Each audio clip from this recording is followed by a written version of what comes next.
Ooh. Good evening, Violet. Welcome. Let's see.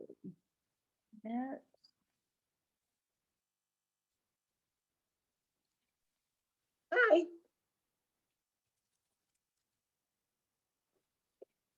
Oh, we've got quite a crowd already. You're popular, Violet. Oh, goodness. Let's see who else. And I have a co-host coming on with me this evening too. So he should be hopping on soon as well.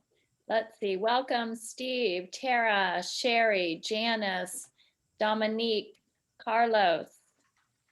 Hope everyone's having a good night. It was a beautiful day. It was. Yeah, I know a lot of people got some exercise today, did some walks around the block.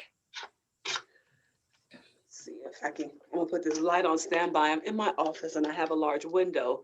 And I've never done a Zoom this late in the evening, so I don't know what it's gonna look like in a minute as far as lighting goes.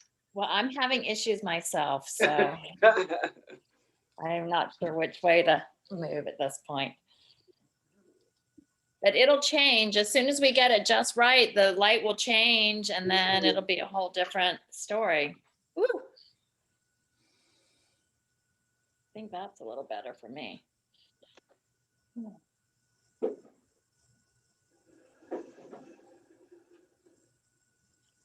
And I inherited George Washington and Martha Washington from my grandmother, and they followed me along. So you'll see them on my wall, along with my great-great-grandmother back there. I see you. So I had just got this unit, this wall unit last week, and as you can see, it is still empty. I will get to it. Yeah, oh yeah, you can fill it up with all kinds of fun knickknacks and things. Plus, decorating is not my strength, but really, I come in, I work, I go home. It doesn't even bother me until I get on Zoom and I realize I don't have anything on my wall, on my bookshelf. But I have like Robert's Rules, the Bible, and the thesaurus and dictionary. What else do I need? I don't know. Maybe a glass of wine, Violet. Maybe. It is Thirsty Thursday. I have a little Chardonnay here for me. Damien just came in. Hey, Damien. Hi, Damien. He's going to help co-host tonight since Cindy's on vacation. She's out in the woods somewhere. Okay. And she was even going to still try to get on tonight. Oh. But you know, the internet is always spotty when you're out and about. So I don't know if it'll work for her or not. We'll give everyone a couple, but it's not even 5:30 yet. So here we go. Here's some more people.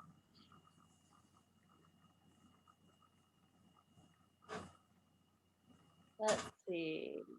Welcome, Michael. Welcome, Carol.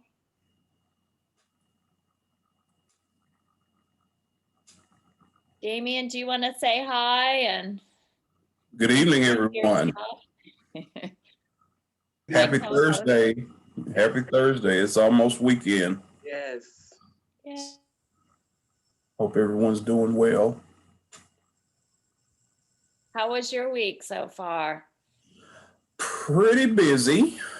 My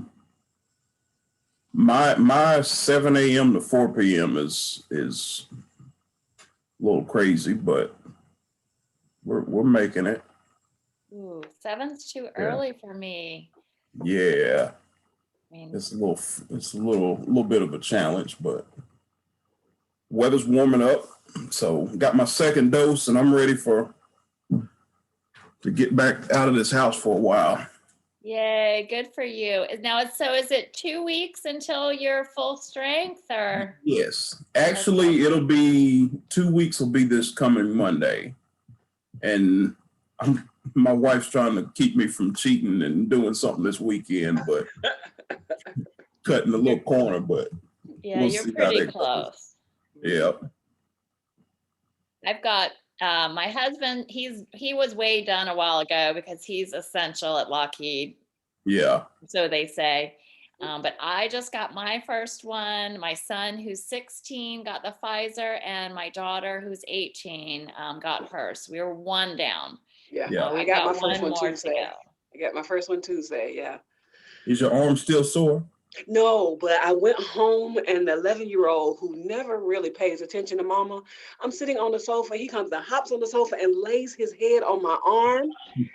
And I was like, he never touches me. And today he comes with this big watermelon head on my arm. Woo. Yeah. But I was so happy he was actually touching me. I didn't move. I just took the pain. Right. I did see that they said Pfizer's saying that they're probably going to recommend booster shots each year. So every 12 months kind of thing, which is good. I'm glad it's that length of time and not, you know, hey, come back, you know, it's not strong as we thought kind of situation. So do the other vaccines are going to recommend the same thing, or we don't know yet? I haven't heard anything about Moderna yet, but a good friend of mine works in pharmaceuticals, and just the Johnson & Johnson one is not as strong as they thought. The issues that they're having now that's in the news is not that big of a deal. The biggest issue with them is their efficacy isn't expected to last as long as Moderna and Pfizer's. Okay. But they haven't announced that yet, and they may not. So it's not quite public information yet because they're still in study mode, but they say not to try to pick one, but I'm staying away from that one. Yeah, I heard get the first one as quick as you can. And so my husband, you know, the first one he could get was the Johnson & Johnson. So he got that one. Yeah. I think for the first go round, it's easier to just get whatever's available and then come back later. Yeah. So since we're talking about the vaccine, can I go ahead and make a pitch for a clinic that we're going to have soon? Yes, absolutely. So District 6 is going to host, we're partnering with Happy Clinic, and they have 400 Moderna shots that we are going to do on May 7th, Friday, May 7th. I haven't publicized it yet because you can get it anywhere, and we don't want people going to get their shots now and we book them and then they don't show up in 3 weeks. But we're going to do it by appointment only, and we'll begin registering people in about a week out, and then turn those names over to Happy so they'll have that file available. And we're going to get as many people as we can in on May 7th here in District 6 at the Robert Bob Harrison Senior Wellness and Advocacy Center. I got about 3 meetings in there. Okay. Are you going to do a graphic or anything for that? Yeah, that one, because we have so many available, we'll go ahead and really just publicize that one and do applications over the phone. So we just did one with Huntsville Hospital, and we only had 200 there. And so we did not put it on Facebook, but we called people who were already the seniors that we knew here, and reached out to a couple of the churches, and we were able to get those 200 slots filled really fast, just word of mouth without doing a big push. But now that we have 400, we feel comfortable enough with putting it out there. And in May, we feel like a lot of people will have them by then. So these are people such as myself who really was kind of too lazy to go out and seek it. But if you tell me to come to this place and this date and this time, I'll probably come if I don't have to pick up the phone call to figure out where to go. So I will definitely get you that information. Okay, good. And then we'll make sure we get it on our Facebook page, and everyone here, please share it. Even backdoors too. I have a lot of, I got my vaccine because of a friend of mine who just shared it on a text, and it was in Athens. It's through the hospital, but I ended up going to one of the churches. Right. And she gave me the suggestion. She goes, here's the number, but it'll ring 20 times, or just let it ring 20 times. And eventually a nurse, so this is the kind of stuff, a lot of it seems to be grassroots.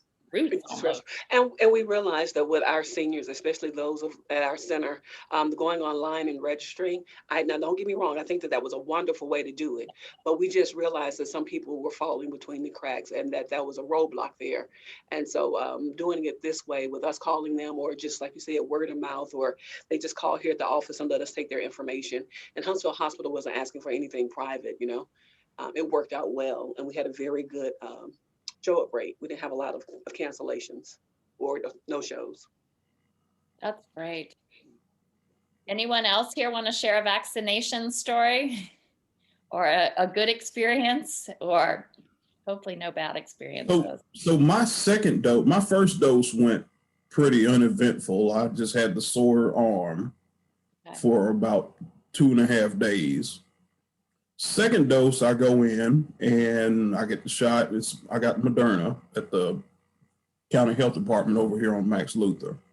Second shot, I sat down and started feeling a little tingly, and then I started feeling flushed, and I'm like, okay, this can't be what I think it is.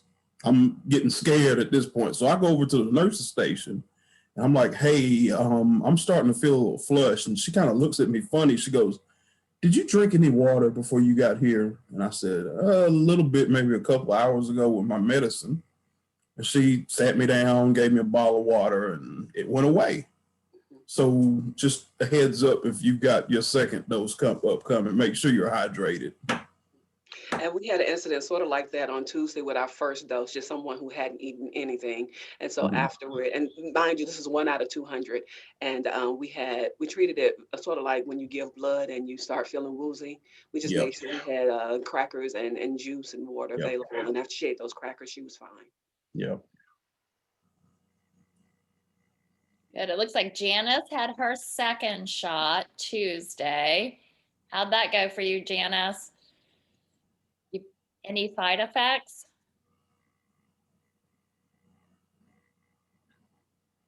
You're muted if you want to chat. I'm excited about it. I just didn't think I would ever get that happening.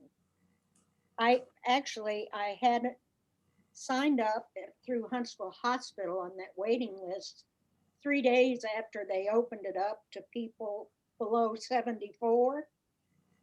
And I just waited and waited and waited. And I finally thought I actually went over there on Johnson Road, and the woman who was there must have been a volunteer, because she said, well, they're on 74 now. And I thought, no, she doesn't even know that it's way past that, you know? And then she said, and these are teachers. So from that, I decided Huntsville Hospital must have been giving priority to teachers over age. So I started looking, and then I found out that the Walmart, and Jill, you might want to know this, the Walmart right down the road from me, like less than a mile, is giving the Moderna. And that's when I got that. And now Tuesday was my second shot, and I feel ecstatic. I got it done. Well, this is Carlos. I got mine at the VA Huntsville, and I had the Pfizer shot. I've had both of them. I think I'm fortunate. I was looking for that Johnson shot. Right after I got mine, they got the Johnson shot at VA. So I'm glad I got the Pfizer first, because like I said, I don't have no complication. I had no problem. It went great. And I think VA is opening up now to all military families to include their spouse. So that's a good idea. So, but I had no problem at all.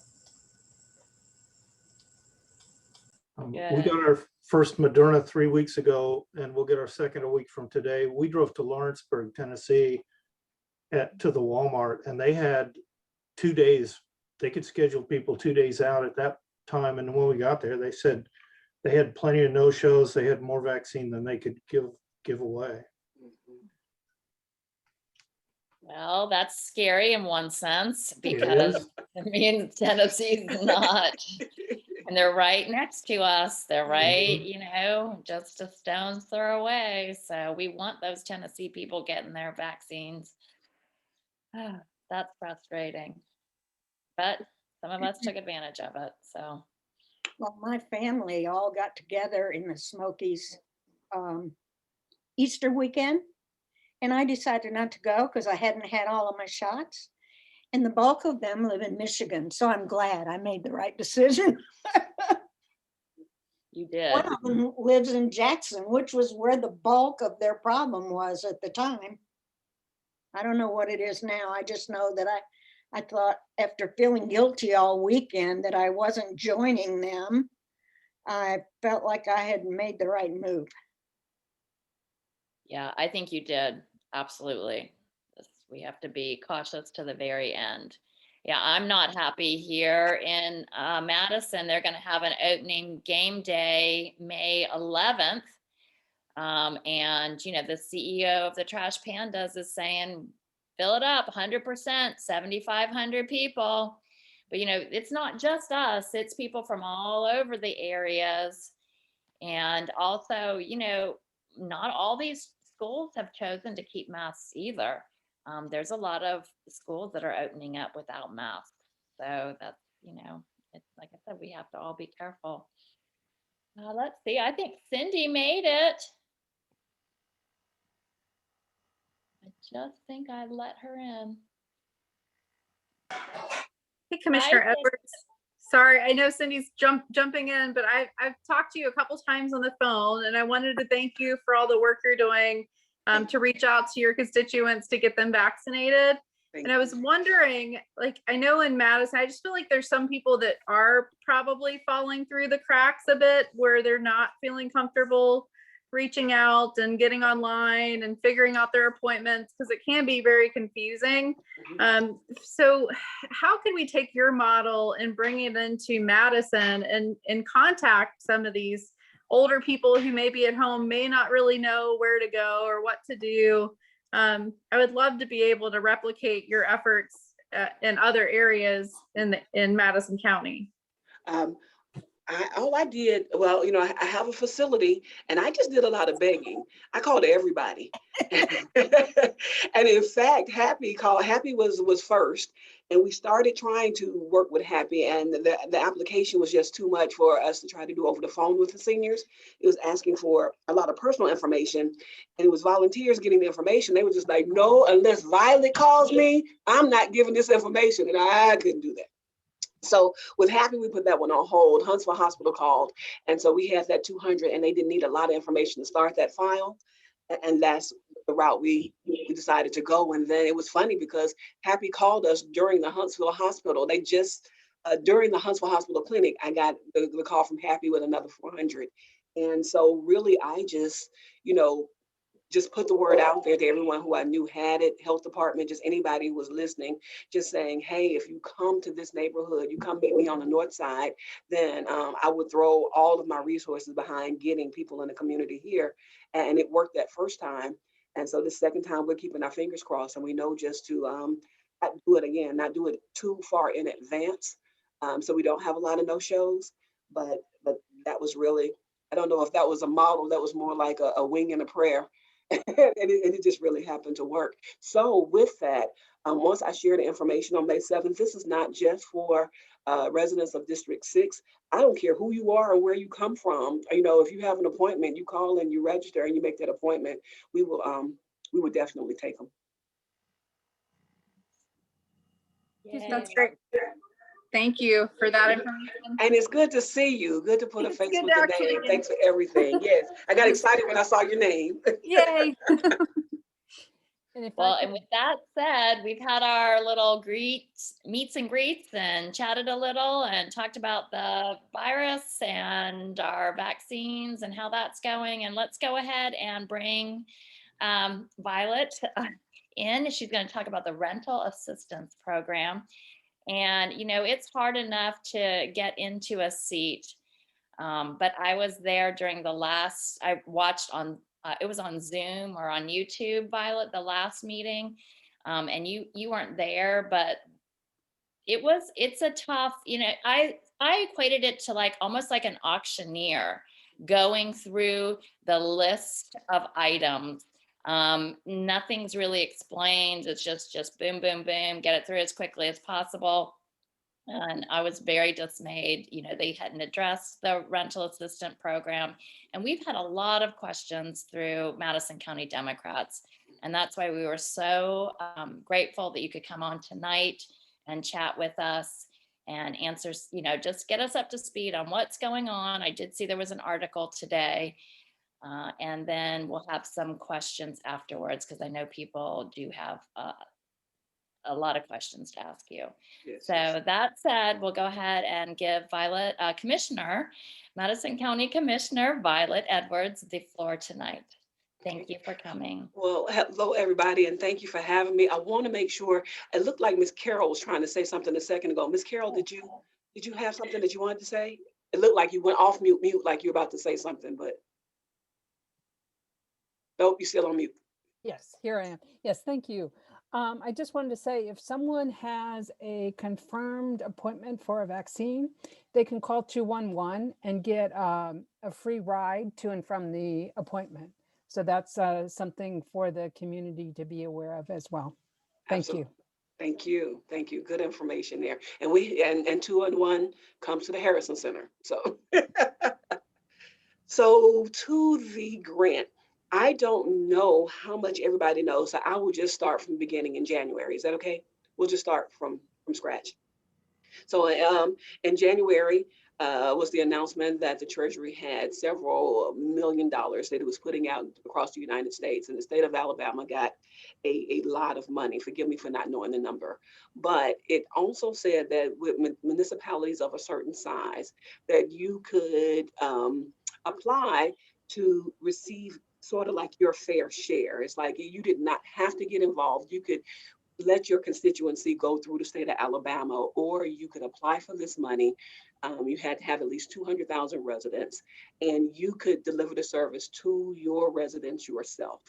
And here in District 6, I have a 52% renters residency in the district, and my average median income is $31,000. So when I saw this money that would allow us to pay landlords on behalf of renters, and they had to be affected by COVID in some kind of way, whether lost a job, lost some time on the job because of COVID, lost some time on the job because taking care of a family member with COVID, their job closed because of COVID, just hours got cut because of COVID. It was just, you just had to show that your hardship was COVID related. And again, I know in my district, the type of jobs that not the majority, a large portion has, I knew the impact. So I raised my hand, we filled out the paperwork, we turned it in, and lo and behold, we got $5.2 million. And for anybody that has ever written a grant, even if you know the person beside you was also writing a grant, you still make that grant because you don't know if either of you will get it, none of you will get it, both of you will get it. And so I've spoken with community development from the city of Huntsville, and I knew that they were aware of it, but I didn't know where they were in their application process. And so both of us applied, and lo and behold, both of us received it. So we got our notifications during the same week, and it was the last week of January. So we immediately began working with the city of Huntsville, the District 6 Office and Community Development, to put together a program as a partnership, because we thought we don't want people to come to the county and get one application and go to the city and get another application. It doesn't look the same. One person has a cap, one person doesn't, one person's giving more money, one person's paying arrears, one person's paying future. We just needed the program to look exactly the same. And so we set out working together to find a vendor. We both said we kept it separate at finding the administration, a grant administrator. But other than that, both of the teams worked together, and we used the model to where we would each pick nonprofits to actually distribute the money. So the money wasn't coming from the county because we are so ridiculously slow, and we're not set up for that. But we would give the money to nonprofits, and that the nonprofits would work together as a team. There was no duplication of service because we're all using the same software. And so I was set to at least roll out the nonprofits and the software in February of this year. And you will recall we had that horrible cold snap, and everything was closing, and the county commission in February was, that meeting was canceled. And so my proposals were on that, was set for that February 17th meeting, and it got canceled, which took us to March 3rd. And by March 3rd, I'd already identified nonprofits, and we had begun our training. And our goal was to get up and going by March 15th because the state was going to get up and going by March 1st, and we didn't want it to be too far behind. Also, we know at the time the renters moratorium was going to end on March 31st. So we were felt like we were in a bit of a time crunch. We chose nonprofits that had federal experience, who had taken large sums of money and had no problems with reporting, who already had a rapport in the community so they could do outreach. And we had just asked that the three nonprofits, well, two of the nonprofits, if they would hire a few part-time people for outreach. And our biggest chunk of money was set to go to legal services to help knock down that docket of evictions. So legal services was the main, and we had two nonprofits to kind of focus on the utilities.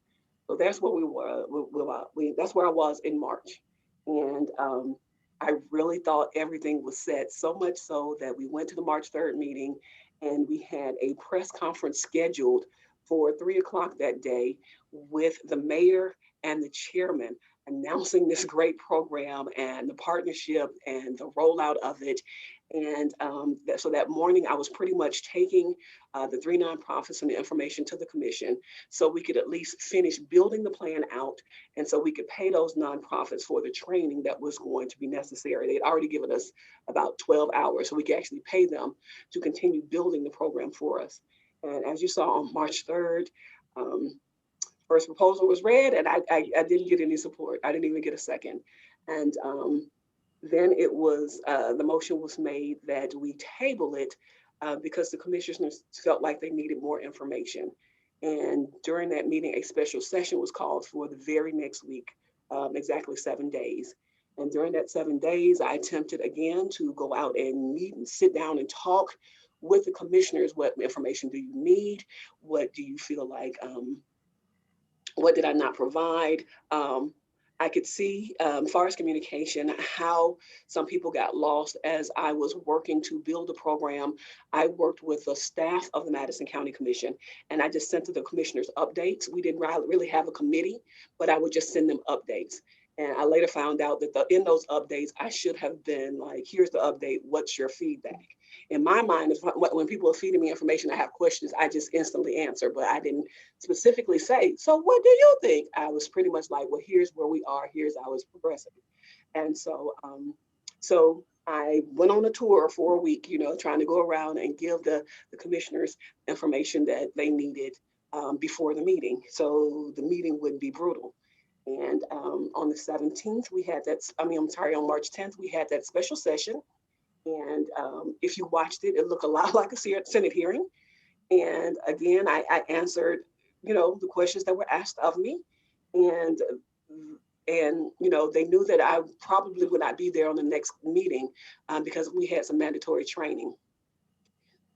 March 17th comes up, and as the meeting that was mentioned, actually I was sick and was not able to make that meeting. And as the proposals came up for a vote, they did not get a motion. Therefore, they didn't get a second. They didn't get a discussion, and all 5 pieces of my proposal died on March 17th. And so at that point, Commissioner Reddick led the charge in. It has looked different since then. Phone calls have been different. Staff attitude has been different. The ball got moving then. And so since then, we have a 3-member committee, and it's myself, and it is Craig Hill, and it is Commissioner Reddick and the staff. And after March 17th, an RFP went out, and it was asking for people to administer the grant. And we got that back, and where in my proposal, everybody was local and all the money stayed here, we got those 6 RFPs back and not one local group. So all the administrative money at this point is going to go out of state. The proposals weren't terrible, but again, they weren't local. And the cost ranged from about $198,000 to $480,000. And we were really looking for what we call a turnkey, where we really didn't have to do a lot of work, that an administrator would do everything for us. And so the staff and the 3-person committee sat down, and we whittled those 6 down to 2, but we had some additional questions for those 2 And so we last week issued those questions to those two companies, and we're waiting to get answers back. And the committee will make a recommendation to the commission on who we should contract with to administer the grant. So that's where we are with that. Yesterday, it was decided that districts that people living within the city of Huntsville would not be able to apply for the grant money 90 days into 90 days after the program starts. So we have not started the program, but whenever we get started, then 90 days later, people in District 6 and District 5 can apply. And of course, in that meeting, I was not happy with that. And my argument is you can't have a countywide initiative and leave out 2 districts of the county. And it's federal dollars. So how do you have federal money and you tell someone that you're not going to serve them and you send them to the city? And what we've done so far is the state has stepped in and helped Madison County when we could, because we didn't have the program up, and they helped the city. And the city is up and running. And now again, the people in my district, we're sending them to the city, and it's a city-run program. It's not a partnership. We have no say, don't know who's applying, don't know who's rejected. We know nothing. But now I am put in a position where I am supporting the city's program because my constituency will not have access into the money until 90 days from we don't know when. So that is pretty much where we are now. We can't come to find out. I think the biggest concern was, well, you have city money and we still have all of this unincorporated Madison County and other 5 districts, and we just want to make sure that they get some money as well. But with this $5.2 million, if we spend it all, we have access to another $4 million. So it's $9 million total. Also, in my argument for not leaving District 6 out, I went back to my assessment at the beginning and seeing I have the largest rentership at 52%. And looking at other districts, some are as low as 22% of renters. And then of those 22%, their median income was in the 60,000s. And so while there could be people there who needs it, I still don't feel like there's $5.2 million, especially those who are in dire need. It's a good chance that they applied when the state opened up in March. So I just really felt like a lot of their arguments were weak, but I was outnumbered, and it was just a very interesting meeting. And so now I've just pledged my full support behind the city. I have a computer cybersecurity lab at the Harrison Center here in North Huntsville, and we'd already purchased portable scanners because we knew outreach was going to be an important part of this program. So we took our portable scanners over to the Harrison Center and put out a flyer and just said, hey, anybody who needs help uploading this information into the city's program, come on over here and make an appointment. We will help you get that documentation in. And again, because we realized I love the city's program, I helped put that together. But we knew when we used the program that we used that not everybody was going to be able to get their information. It's a lot of information, put it in their computer, and so outreach was going to be needed. So I am in outreach mode, and yeah, it's exhausting to get people to feel the passion or to care about your constituency like you do.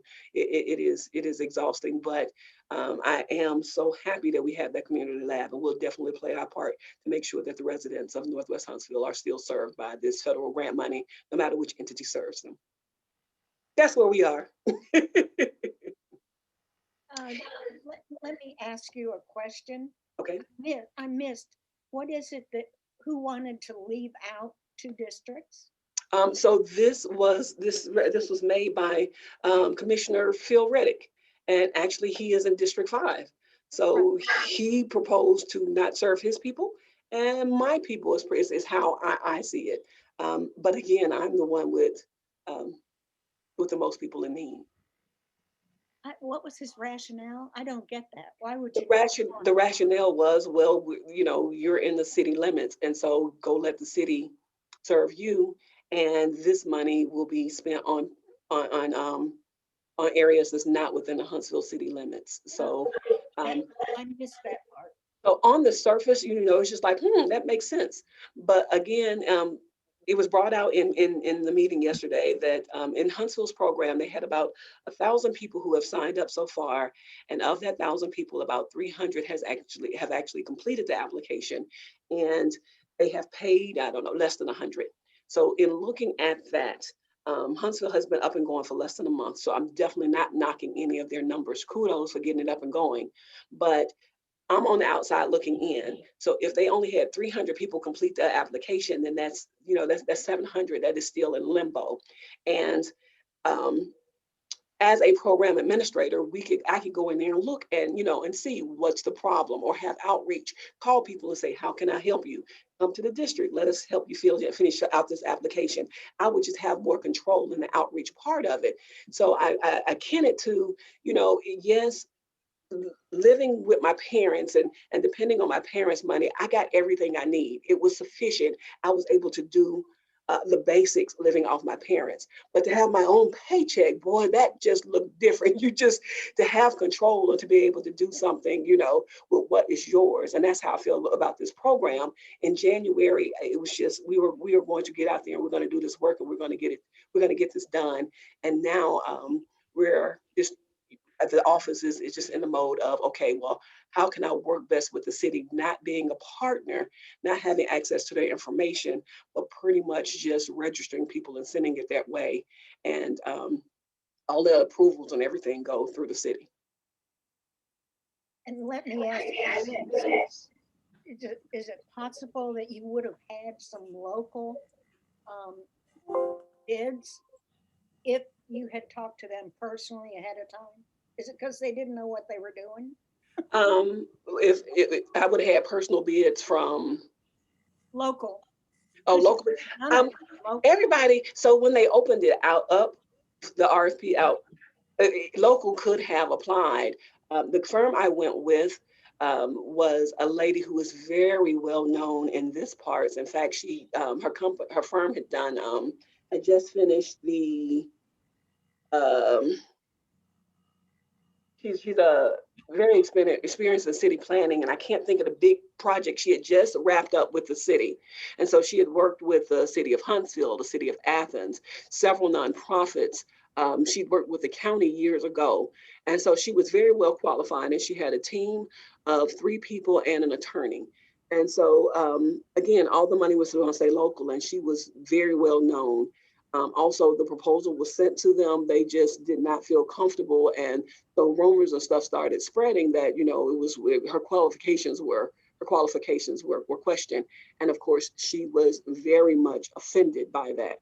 So by the time the RFP did open up, she was like, forget it. We had gone, you know, she had been on the agenda twice. One time they tabled it, and one time they didn't even, the motion did not even get a second. So she had just been fed up, and I understood. And so she immediately took another contract with the city of Athens.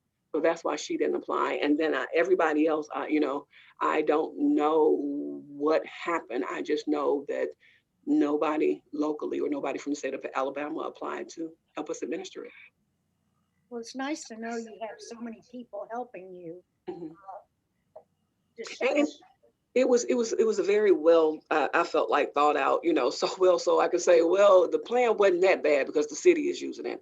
And the city has gone back and picked up my major components, being legal services. Last Tuesday at the city council meeting, they approved to go into partnership with legal services. So they will still be able to knock down some of that. The moratorium was the deadline or expiration for the moratorium has been pushed back to June.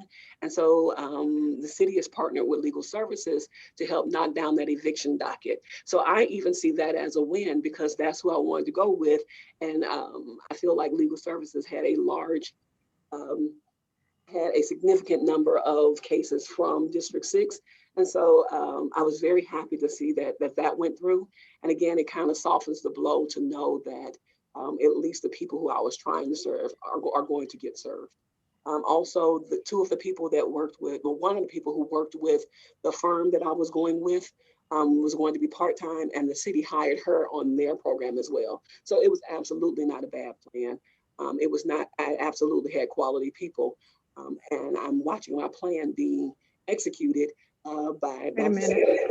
Is there a shortcut? Because I can't walk. My hemorrhoids are killing me. Cindy, you're not muted. We've got, Okay, Commissioner Edwards, I had a question. Yes. So you're saying that the contracts for this went to people from out of state? It will. And it will it go. will. Mhm. And what's that? I mean, I know you had people lined up locally. Mhm. So what was their connection, this out of state firm? What was their connection? Who was their connection into getting this work? So I have no idea where or how the information, the RFP was distributed. I don't know. I'm sure that I was told. I just can't call it off the top of my head. But the RFP went out. As far as I can identify, there isn't a connection. And then the proposals themselves were very different. Some were of terrible, it was one or two of terrible quality. They just threw something out there. And some of them were decent. But like I said, none of them are local. And then, so there's a question on, are they going to go back and work with nonprofits? There were some that I got offended by just reading it, because they'd be like, we're going to do this, this, this, and this. And then we're going to reach out to nonprofits and train them to do this, this, and this. And it had absolutely nothing about paying these professionals to help them run this program. And so the ones that I did not feel, I was just like, that's not what we do here in Madison County. If we partner with a nonprofit to go out and do research and outreach, then we need to pay them for it. And so that was one of the questions to one of the firms that, I asked to be answered. But just, the call centers, that will not be local when, originally we were hoping to partner with crisis services for the 211 call center. So a lot of the little stuff that we could have kept right here, even with partnering with the nonprofits, the part-time people that they were going to pay to do the outreach, that money would have stayed here in Madison County. We were going to just buy laptops and go out and do work. All of that money, unless one of these out-of-state companies, once they do outreach, if they say, hey, we want to work with 3 nonprofits and we use more of the administration money for that right now, none of the admin money is secured to go here locally. So I recall when I watched that meeting, when they were kind of going round table, coming up with things you could have done, should have done, people you could have used, should have used. It seems like they had someone in mind. So I guess what I'm wondering is, was this, they had someone in mind they wanted to use who was different from who you wanted to use? And is this the good old boy system at it again? Yeah, so that I don't know. I can't speak to that, but I will tell you that since then, I'm sure if you watch that March 17th meeting, it was announced that the county got a community block grant. And again, it was my first time hearing about that. And in that community block grant, there were going to be 4 nonprofits that we were giving money to. And well, there were 2, one nonprofit was actually one of the nonprofits that I was trying to use. And TARCOG is administering that community block grant. And the firefighters, volunteer firefighters are getting a chunk of that money. And I can't think, and food pantries were getting some of that money. How we came up with that, I don't know. There wasn't a vote taken on it, but I felt that was very interesting. That one, the one that I was trying to work with, who wasn't in District 6 or District 5, they were out in the county. That nonprofit made it through, and so did the firefighters. And I love the food pantry. No, not knocking them, but there was money that went out to other nonprofits.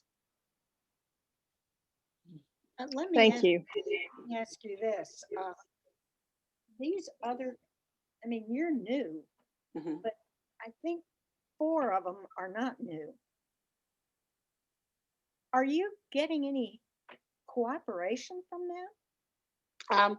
They must have experience.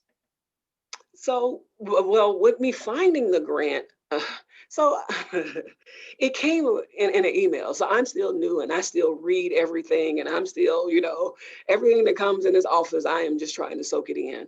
And so just the opportunity to reach out and grab the money. I think my Nunes played a part of it because I'm not at the point where I just delete emails. I'm still reading everything. So that's how I was able to jump on that. And I am of one, I don't know if it's my former journalist background or if it's my mom's raising, but when you do work, you just celebrate, you take credit for your work, and then you tell about it. In my marketing background, if you don't tell it, people don't know. And so I do believe that there was a little bit of resentment, and I did not hear this from anybody on the commission, a little bit of resentment that I came in and I did this, and I was so vocal in expressing what I'd done and jumping up and down about it. But even in the release, I thanked everybody for supporting it, and I could not accept the money. I couldn't accept the money. We had to vote to accept the money as a whole, and we voted to accept the money as a whole. So I feel like that was just a great partnership that they even agreed to allow the county to take the money. So again, a lesson learned. I understand I didn't play politics right. I wasn't supposed to shout from the rooftop that I'd done a great job, but that is, that was who I am. And I was just so excited. And, if it was just like, did she really do it? Well, yeah, I did. Y'all supported it. So thank you. But that could have been a misstep as well. All right, we've got 3 questions in the chat box here, so we'll try to get caught up. I mean, I was disappointed because this is what you do. They should, this is your, your experience. And yeah, it was frustrating to watch, I would say. The question is, are there any commissioners who seem open to the rental assistance program, or are they just baffled by this type of project? Did this just, and I did get that question too, maybe just something they've never done before, they didn't feel comfortable with? That's exactly what happened. So, I've been dealing with social services for many, many years, grant writing for many, many years. So I'm comfortable accepting this money. And, even the nonprofits that I wanted to work with, I'm comfortable with them. And I did a risk assessment. And so I was just comfortable in the process because that's where I came from. And it's not everybody's background. I did take them out of their comfort zone. But, we're in the middle of a pandemic, so you can't do things now like it's always been done. And I completely realized that, as a county commission, we have focused on transportation and recreation and economic development and parks and stuff like that. I realized that that's where we are most comfortable, but this money was available. And if it wasn't for us to do, then the federal government wouldn't offer it to us. And so I think it was time for us to step out of that shell. So when you heard me being questioned, it was questions about the audit. Well, if you know that you're going to be audited, then you do it right from the beginning. It's no surprise. What do you need to have a good audit? And you do it now before we spend a penny. And so again, taking people out of that comfort zone. And so, in March, I'm there, I'm ready to roll. And it's even now, even right now, I keep hearing, oh, we think it's a wonderful idea, but, oh, we think it's a wonderful idea, but in my head, it was emergency rental assistance. And if you don't start distributing it until September, this was emergency assistance from 2020. And here we are, midway 2021 with this money sitting there. And it doesn't speak to emergency. It doesn't speak to why we received the money in the first place. Well, let me ask you, what can we do to make this a little easier for you? So right now, I know that this is not, some people won't agree with this one, but right now I am stepping back. My stress level is only so much. So they have pretty much told my district to go to the city. And so that is where I'm throwing my resources 100%, opening back up that cyber lab. My outreach director is leading the charge. We have about 4 or 5 volunteers. That is where my energy is going to be. I am still part of this committee, and I will still go to the committee meetings, and I will still give my opinion and everything. But like I said, my district will be served 90 days out from we don't know. And so I don't really have a charge to lead. You mentioned my commissioner is on the committee. Mm-hmm. Now, what should I contact him to get his butt moving? Well, it's moving because I believe I do believe that on the next commission meeting we will vote on a grant administrator. If we get those answers back from the two companies that we that submitted RFPs, if we get those answers back, then the committee will meet and we will decide on one of the two and make a recommendation. So at the next commission meeting, we should be voting on who the grant administrator is, and they have in their packet how they will go about administering the grant. So again, the ball is rolling. It's just that my role has changed. And my role is now I'm on the sideline watching, and I am all about helping the city spend its $6 million. There's one more question that relates to that too. Does the county have a grant writer as an employee, even if it's only one element of the employee's duties? So at the time that I wrote the grant, no. And that's how I ended up having my name on it and seeing it. So no, we did not. Shortly after we got the grant, we hired a grant administrator. But even then, her job title was to focus on the transportation and recreation. And there was a third thing, and it was not COVID relief. And since then, she has, well, come, I think next week, she will no longer be the grant administrator. She's taking a different job within the county. And so that position will be open again. So no part in this process did I work with the grant administrator, or was I asked to work with the grant administrator, or did she have really any say in this process? Her job was something else. It was never really to help administer the COVID relief money. But is she qualified to write a grant?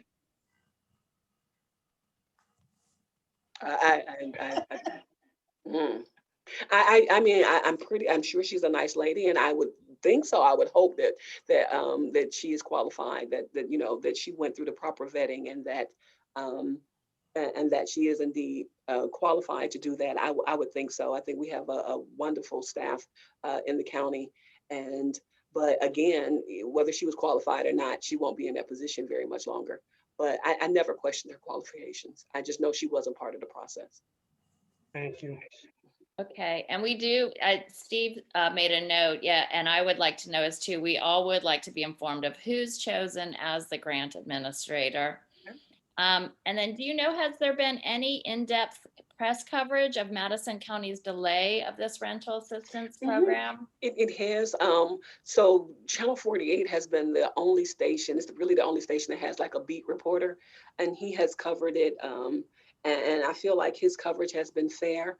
31 and 19 has been spotty. 31 has gotten on board. 19 is still kind of 19 has found interest in it. The paper had AL.com hasn't, but I feel like there are two television stations that have done a good job of telling the story. And if you look at the county agenda, it'll just be like, we're voting item number 13, we're going to vote on ERAP, and the media just really doesn't know what we're going to be discussing or what the proposal, what resolution is. And so I have tried to, as you know, lesson learned, yesterday's meeting, I did contact the meeting, was just like, hey, item number 13, this is what it is. You know, if you care to come, fine, but this is, what we're going to be voting on. This is what we're going to be discussing, because it has been important to me and it is public. I've tried to keep them informed. And then one more that was in the chat box from Carol. Is there a time frame for using the federal money? Yes, the deadline is now September 2022. And so again, the urgency of it in this committee meeting, it was just like, oh, the deadline has been extended. And I was like, absolutely not. We need to have this money gone by December of this year. Because when you look at it, 2022 and its bills that were made in 2020, the urgency is not there anymore. I don't think 2022 is even an option for this grant. Now, there's a lot of grant money that's available for this grant. If you hadn't paid a bill in 2022 from 2020, then your water is cut off or electricity is cut off, or, you have been evicted by then. So the federal government gave us a little more time, but I don't think it was time that's needed. Okay, I think that's all the questions from the chat box. Anyone else have questions for Commissioner Edwards? Just feel free to again, step in. so again, just wanted to I have stress that. something. Oh, okay. I'm sorry. That's I'm okay. having trouble controlling stuff today. If anybody is interested, I just put this in the chat, but if anyone is interested in writing a letter to the editor on this topic, please reach out to info@MadisonCountyDemocrats.com. The address is in the chat, and we'll not only help you get it published, we'll help you write it, and we'll make sure that it's in a way that, because that's something I'd worry about myself, that it's written in a way that helps Commissioner Edwards. Right, right. And somebody else said that, they lived in District 5. I think that I think every decision that we make as a commissioner has consequences, especially like this. And so I will say I was completely taken aback that that the commissioner of District 5 would propose a resolution that cut out his own constituency. I don't see how his constituency wouldn't have questions about that, So I have a quick question. yes. So the city money, the grant money, like if that runs, is there a chance that could run out in 90 days for your constituents where the other money wouldn't come in after 90 days and help them, or how does that work? No, so nobody is going to run out of money. Like I said, so just like, and I don't know how much the city, how much more money the city has been granted or offered. But for example, if within those first 90 days, Madison County spends $5.3 million, then we have the opportunity to receive another 4 million, so 9 million total. And so I would imagine that the city is in the same situation, that if it spends at 6 and it has more people who need it, that they could also get another allotment of money.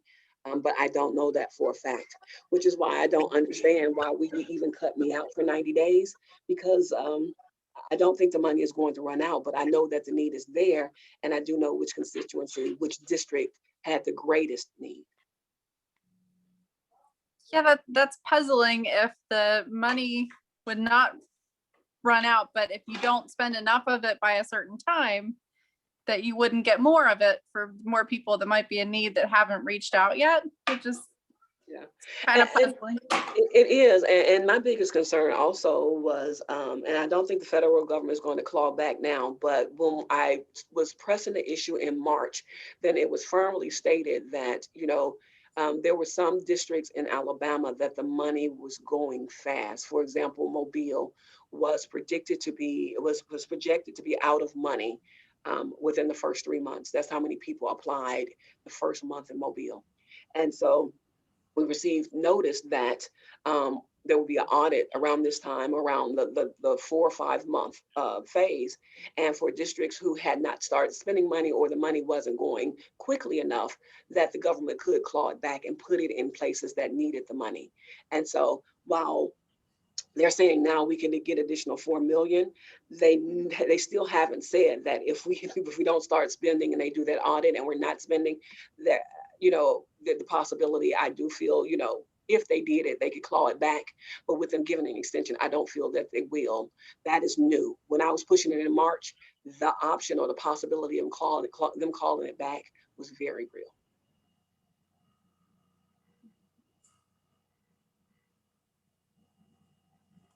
Do you love your new job? Ooh, it depends on the day. So I love doing things like this. I love so wait, first, I don't like public speaking, like to actually get up and have to give a speech. Yeah, don't call me for that. That's not really my strength. But talking one-on-one like this, and to be able to go back and forth, that is the fun part, the ribbon cuttings and just the new people that I've been able to meet. That part is absolutely fantastic. The most dreaded part, I think, is actually going to that meeting. And I say all the time that during these commission meetings, any commission meeting, we can have about, up to 40 things that we're going to vote on. And most of the things pass without a discussion. There is no problem whatsoever. There's only been one or two things that, I've been the dissenting vote. I mean, I voted against, one or two things, and it still has passed. But for the most part, everything is it just passes, and there's no real question about it. But the things that we don't agree on, it makes the media. So this was one of them. This one was a biggie. And again, we just needed to get the commissioners to a point where they are comfortable. And if they're going to be comfortable with how they're doing it now, then, somebody will be helped. And at this point, I will just support the city and just pray that as many people get helped and served that need it. And we can just, we can stop the dialogue that we're having right now in the commission meeting about who we're going to help, who we're not going to help, who's qualified to help people, who, it's just been way too much. And we still have people that need this assistance. So I'm not backing down, but some fights, long as everybody gets served, it's just not really worth me continuing to bang my head against the wall. Let's just get the people served. Well, and they make those meetings as uncomfortable as they can for constituents, I will tell you. I mean, it's very uncomfortable. It's very stiff and stodgy. And the lawyer that comments on everything is, a whole nother level. They purposely try to make people uncomfortable? It's just a different type of meeting. It's just, we just have some very conservative personalities. And so it's a very conservative meeting. And then all the business, we're talking about, roads and plots and and bids on John Deere tractors. So it's not even really, exciting conversation most of the time. But like I said, every now and then you have a topic or a situation that just calls for a discussion. And because it doesn't happen very often, when we do, it is usually it's usually a conversation. So I guess the takeaway from today is right now the people outside of the city of Huntsville is not being served. And I just want everyone to stay encouraged because the money is coming if everybody can hold on a little longer. And of course, I don't think anybody is happy with how long the process has taken. But I feel like we will get there within the next commission meeting or two. And in all honesty, all county business just seems like it takes forever. Case in point is a side story. When I first started in November, my goal was to send out New Year's cards, okay? New Year's cards from the Harrison Center, just letting everybody know, Happy New Year 2021. We're gonna open back soon. We love you, that type thing. And I commissioned these cards in November to go out in January. And those cards did not make it out until February. So that was my first lesson that everything in the county just seems to move slow. And that was my first dose of it. And this process has not been any better, but the help is coming. And this is just a process I feel like was necessary because overall Madison County is eligible for $75 million. 75 million.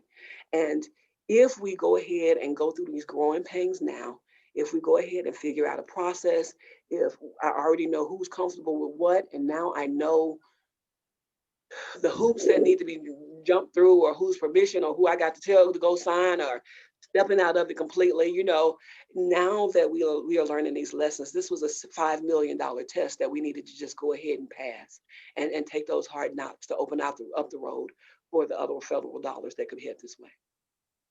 Well, and I'll say too, I think the people who voted for you sometimes, as citizens, and it happens in national elections too, we vote for someone, our candidate gets in, yay, now we don't have to worry about anything. We know she's going to do great, we got her in.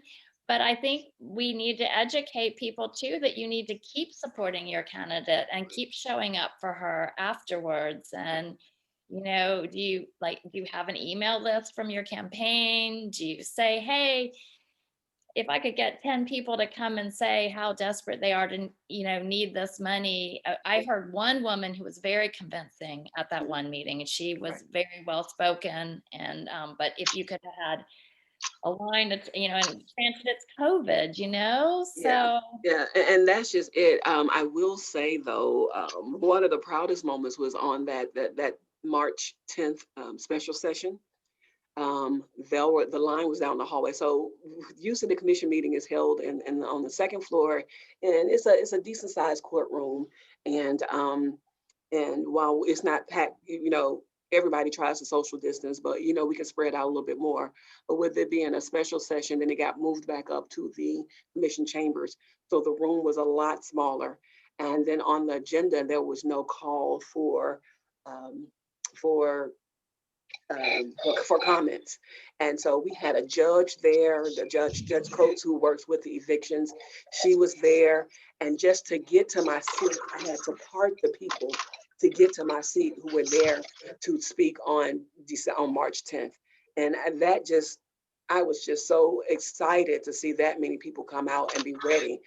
As you know, there was no public comment. And of course that frustrated people because they came there to, and at the time, you know, it was later in the day, it wasn't 10 o'clock in the morning. So people were able to take an hour off, you know, to skip their lunch and to come out and express their views. And they didn't get that opportunity. And that was very disappointing. And then the next time we discussed it was 10 o'clock in the morning again. So, you know, the people weren't there. But I will say that, you know, on this, there have been people ready to go. And that was just one example that I knew that I wasn't in this alone by myself. And I know I saw Facebook posts, and I know that there were emails, and I'm just really happy how, you know, people rally behind this, especially with this being, you know, with me being new and people still getting comfortable with me. And there were so many rumors and discussions that I didn't know what I was talking about. And I was just like, well, wait, you know, I used to do this one for a living. I can put this together. If I can't do nothing else. Now, if I tell you about farming, then you question me. But this grant writing and working with social services, if I don't know, I know who to ask. So that was very disappointing, just that my intelligence and my ability to do this job question. But it was still, you know, it was people who knew me and people who knew who had discussed the plan with me, that still came out and supported me. And so that really meant a lot. So thank you for those of you who did email and you know, the nonprofits who were willing to work with me. It was just a learning experience. And I have to say it was positive, very stressful at one point, and lost a little sleep and skipped a couple of meals. But again, it was something that I needed to learn 4 months in. And we needed to learn as a commission 4 months in, so we don't spend the next 4 years doing this type of battle and we can get this other federal money without it being such a circus. Can I just chime in for a second? First of all, I want to say to Commissioner, thank you so much for what you're doing. And I know we all are just super proud of you. One of the things I want to add, since we have this little wait time, what are some of the things that we can do possibly, like for us that are activists in the community, boots on the ground, to kind of help you as we kind of make this transition through these 90 days? What would you recommend or suggest? So I am not even focused on these 90 days, Minister Whitlow. I say right now, everybody can help by the city's portal. Is you can go anywhere from any computer and do an application. So if you know anyone in need, or if you have a computer lab, or if you can sit down, if you want to call me and volunteer to work with some of the people that I have here, I will gladly take you. But right now, just, all of us can do that type of outreach with anyone that we need. And I think that has been the frustration with a lot of people who have tried so far. They will start and they get to that first one, upload this, and they're just like, upload? I don't have a scanner. I don't have a, not knowing that they could take a picture and upload it that way. And then we had when we did the outreach the first time, we actually had to make email addresses. Not everybody does email, and it seems so common to us, but not everybody, does email. So we actually had to make the email address before we could even help them apply for the program. And so just identifying those roadblocks. And so if you have somebody, if you know somebody that needs this assistance, go to the city's website, and they have a COVID page, and on that COVID page, you can find the COVID application, and sit down with them and walk them through that process and get them in line to receive the city money. It has to go through an approval process, but all of us can use our computers if you know someone to help with the outreach and getting people signed up. That's awesome. And maybe we can look at some of the organizations who have facilities like I have and say, hey, maybe we can set up some sites to kind of help with that. You know what I mean? Not because we all have. So I think that I'd love to sit down with you. Absolutely. Because the thing, churches, organizations. Yes. Because the outreach that we've done so far with the volunteers we've had, that we did 2 days, and it was from like 10 to 2. And that's when I had staff, available. And we realize, of course, that's during the time that a lot of people are working as well. And so as we look at, go back to strategize how we can do it, doing it after hours, Right. at a different location, that would be, ooh, Mr. Whitlow, I'm gonna call you. Please do, because we can make some calls. Yes, yes. But thank you so much. Thank you. And All do right. you said staff, do you have any staff helping you? Yeah, so what happened is the Harrison Center right now, because it's a senior center, it is closed. And so I still have part-time staff that had been laid off just because we didn't have, the facility is not open. And so we called them back in, and the outreach director and the associate director of the center. And we got some students, some volunteers from Alabama A&M who needed volunteer hours. And we opened up the Harrison Center specifically to open up that cyber lab and to get people in and to help them with those applications. But now the Harrison Center is about to reopen. The governor has, lifted that mandate. And so the Harrison Center is about to open in about 2 weeks, we think. And so we're looking for a different location because it is, it has its function.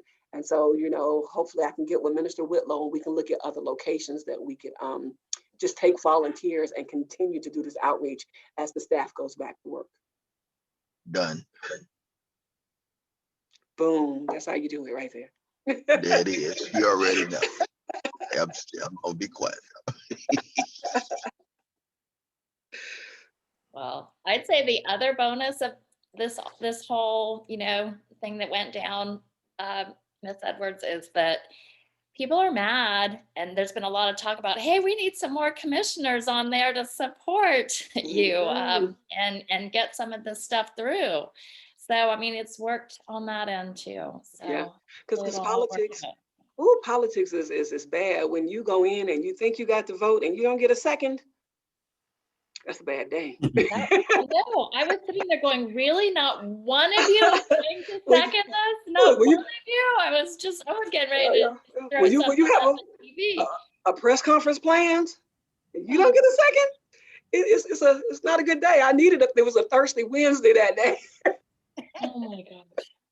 Speaking of votes, and I'm big on elections and numbers and finding ways to win, right? I'm a sports fanatic. I'm an Alabama fan, so I like winning, okay? Just running some numbers. Phil Riddick's district, Trump won by 14 percentage points. That's, let's see, that's 6,000 votes out of a total of 28,000 that voted in that district.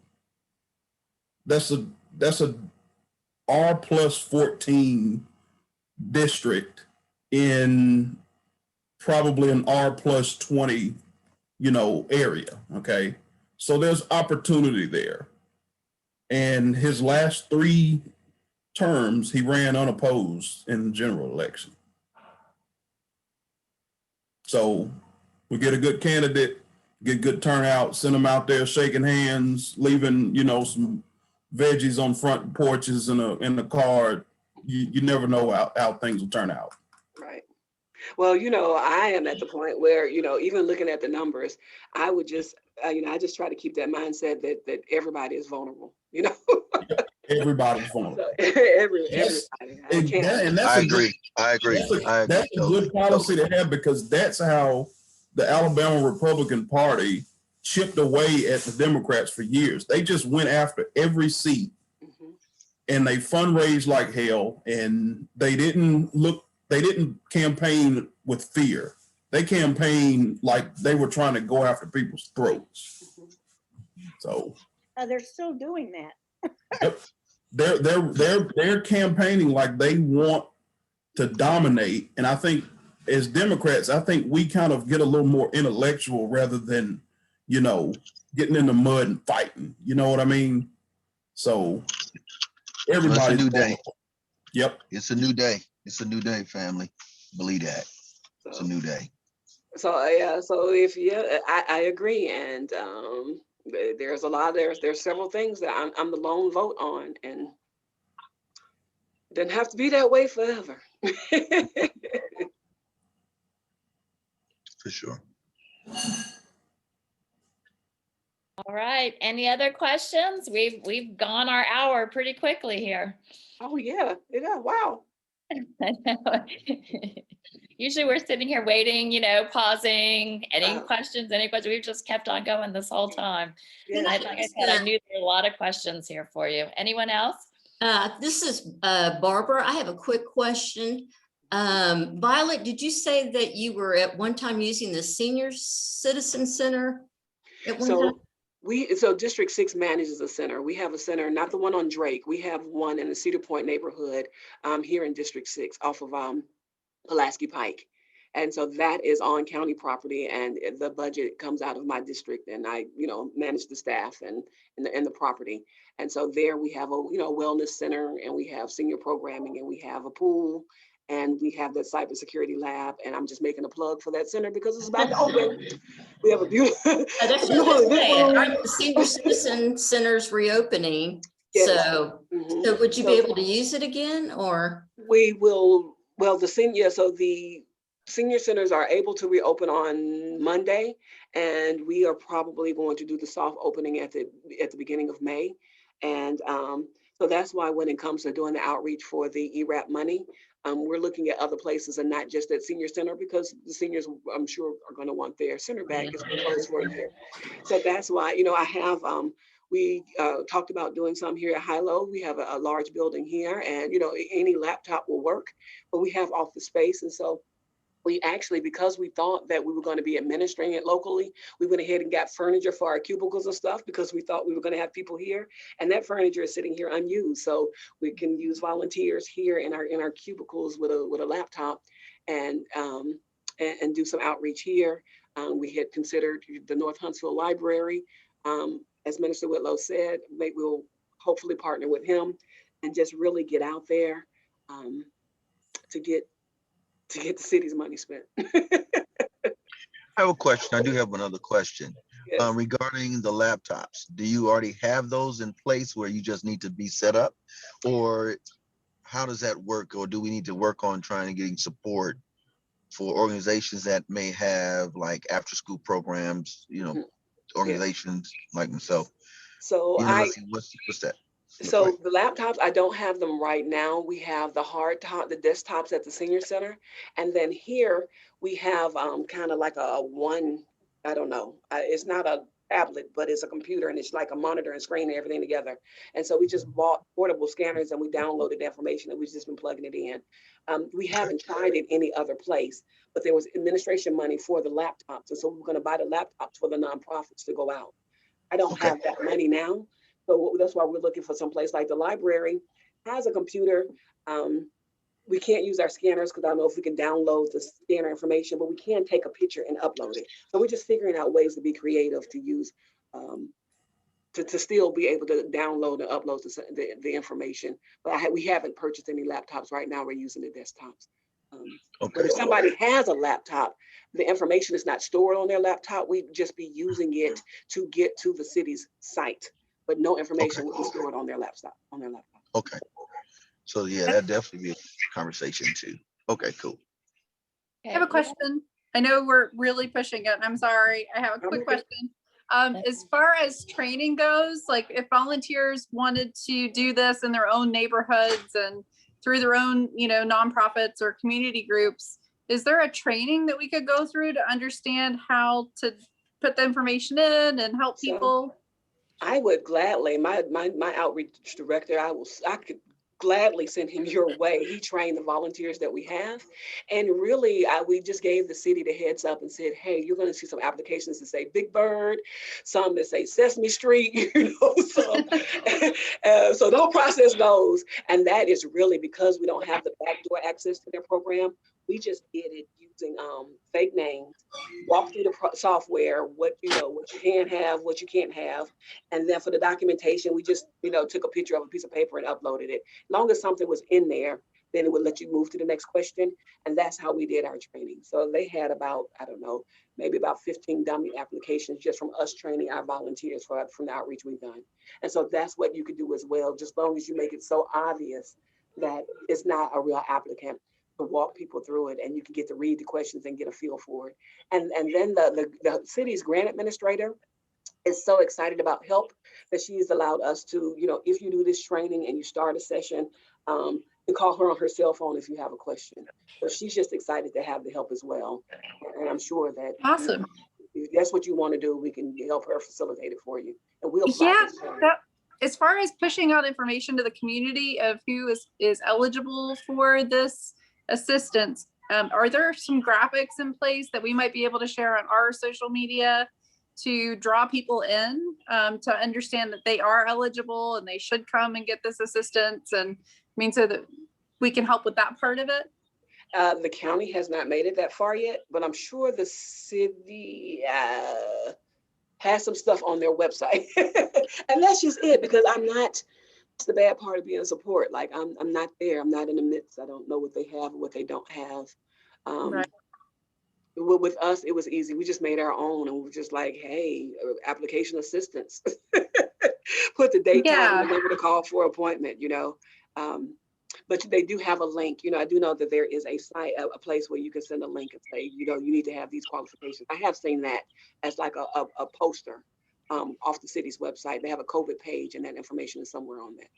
Okay, so the city's poster would qualify the same way as the county's. Yes. I mean, it would work for both. No, and yeah. There's no county thing set up quite yet, or is it set up to be able to process people? It's not even set up yet. Yeah. Okay. Since we're kind of county and, you know, in Madison. Yeah, no. There's nothing for anybody outside of the city of Huntsville yet. Outside of the city. Okay, thank you. One more question from Michael. Has there been consideration that the commission meet weekly to spread out the workload? Not since I've been there. And it's not, I won't say it's a heavy workload only because we are so siloed. Everybody has their own office, their own, in their district. We all have our own budget. We all have our own little world that we oversee and that we're over. And so really, you know, the work that we do is as much as our effort. So I feel like I have a lot of work, but I came in with, you know, 6 million ideas. I feel like I got to have 5 of them done, 5 million done in the first 12 months. So that's why my calendar looks a little bit different, but we all just kind of siloed out. And I think that as far as us meeting twice a month, the meetings are only last about 30 minutes. There's not a lot of discussion. It's yay, nay, and we move on to the next thing. I actually spend more time preparing for the meeting, reading the documentation, than I actually spend in the meeting. Like I said, it's like you're at an auction. Hey, 1, 2, 3, that's gone. Yeah, you jump in or you don't. Sarah made a note. Please let everyone know that the senior center in North Huntsville is the Bob Harrison Advocacy Center. Yes. It's at 6156 Pulaski Pike. It's a beautiful facility. If you would like a tour, let me know. We are, you know, faced with a different challenge because so many people paid at the beginning of January 2020, and then we closed in March, and we haven't received any money since then.